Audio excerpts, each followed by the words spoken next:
Revelation 3227. A. From the 20th of August 1944.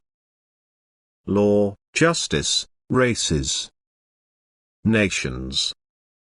It is unworthy of a whole nation if it is not accountable to itself regarding its thoughts and actions. The conduct of a nation's people should be impeccable towards each other, but they should also observe the commandment of neighborly love towards other nations, even if this is not to be understood such that actions and thoughts should extend to individual members, but that all feelings and intentions towards another nation should be honorable and decent and not lack a feeling of justice, that is, they should not be denied what the people of a nation claim for themselves. Law and justice should apply to all people, and the affiliation to a specific race or nation should not determine the actions implemented against them. God set no restriction when He gave people the commandment of neighborly love, for every fellow human being shall be regarded as a brother, as God's living creation, who should also be treated with brotherly feelings. Hence, the human being should not impose this restriction himself. He should not think that he is entitled to exclude certain people from neighborly love. He should practice the commandment of neighborly love without distinction and thus also be accountable to himself when he disregards this commandment.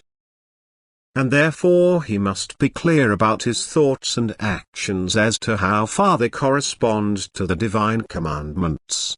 He cannot make different judgments at his pleasure and own discretion. He cannot sin against one person and believe his sin to be justified because he deems himself to belong to a different circle, which was drawn by racial or national affiliation. This dividing line does not exist before God. Before God all human beings are equal, and right and wrong remain right and wrong everywhere. It is not acceptable that the human being claims rights for himself which he denies to other people, and if people's thoughts become so misguided that they believe themselves to be right even when they act wrongly, then the human being's spiritual development has already sunk low, for then he places earthly life high above the latter, otherwise he would be unable to defend a way of thinking which arose from the striving for his own advantage.